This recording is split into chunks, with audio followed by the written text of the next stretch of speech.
சொல்றீ. நான் வீட்டில் தான் இருக்கேன். இரு யாரோ வந்துட்டாங்க. வாங்கண்ணா, எப்படி இருக்கீங்க? நல்லா இருக்கேம்மா. அப்புறம் கல்யாண வேலைலாம் எப்படி போயிட்டு இருக்கு? அதெல்லாம் நல்லா போயிட்டு இருக்குண்ணா. உன் மனசுல எதுவும் பழைய நினைப்பெல்லாம் இல்லைல்ல? அதெல்லாம் ஒன்றும் இல்லைண்ணா. அவனை மட்டும் கல்யாணம் பண்ணி தானே அவ்வளோதான் என் லைஃபே முடிஞ்சிருக்கும். ரொம்ப மோசமான போலண்ணா. என்ன உன் மனசுல நினைச்சிட்டு இருக்க? ஃபோன் பண்ணா கட் பண்ற. என்னாச்சு உனக்கு? என்னாச்சுன்னா பிடிக்கல, அவ்வளவுதான். பிடிக்கலையா? டேய், சும்மா விளையாடாத. ஏய், உண்மையதான் சொல்றாங்க. ஒன்னு பார்த்தாலே வெறுப்பா இருக்கு. எப்ப பார்த்தாலும் பின்னாடி அலைஞ்சு. என்ன சொன்ன?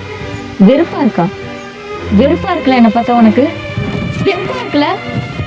என் மூஞ்சிலே முழிக்காது. அவனை பத்தி 5 வருஷமா புரிஞ்சு வச்சுக்கிட்டது தானா?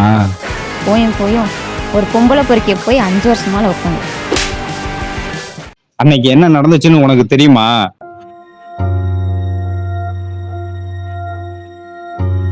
ஏன்டா அந்த பொண்ணு அழுதுகிட்டே போகுது?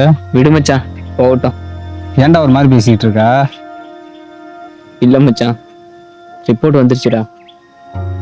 கேன்சர்னு கன்ஃபார்ம் ஆயிடுச்சு. 1 மாசமா 2 மாசம் சொல்லிட்டாங்க மச்சான். என்னடா சொல்ற? மச்சான், எனக்கு ஒரு ப்ராமிஸ் பண்ணுயா. என்னடா செய்யணும் நான்? எனக்கு இந்த மாதிரி ஆனதை எந்த காரணத்தோடனும் அந்த பொண்ணுக்கு தெரியாம பாத்துக்கடா.